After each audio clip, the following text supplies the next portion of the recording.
بچه خودم درست کردم فقط با این تیکه کاغذ. اگه شما دوست دارید این انگشتر پروانه رو درست کنید و انگشتاتون پر پروانه بشه، این ویدیو رو از دست ندید. رو بردارید به این شکل تاش کنید، تا رو باز کنید، از اینجا یه تا بکنید،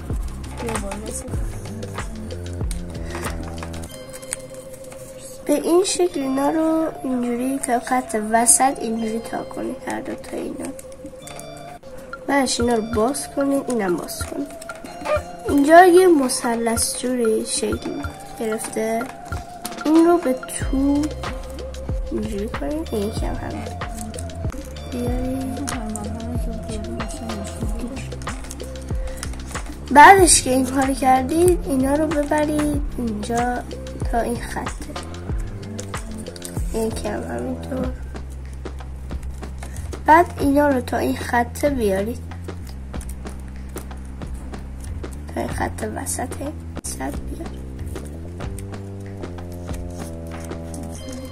بعد این رو ببرید بالا و دوباره بیارید پایین، یه خورده این نوکه بیرون باشه.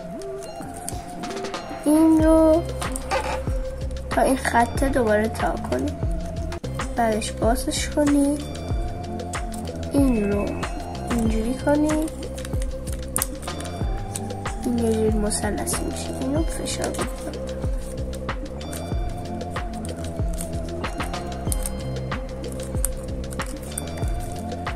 این برم همینطور تا کنید.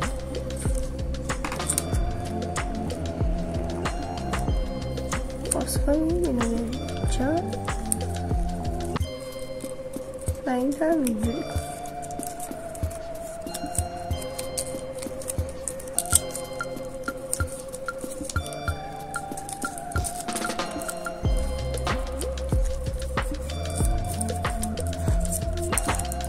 بعدش که این کاری کردید اینا رو به این سمت،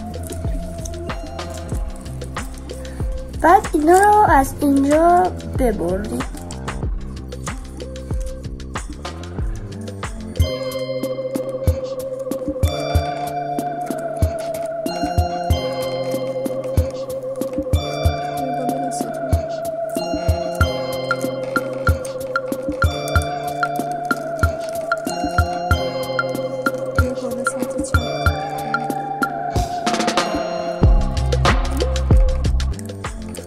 حالا بچه انگشتر پروانه شما آماده است. میتونید برای آجیا و مامانتون درست کنید تا اونا رو شاد کنید.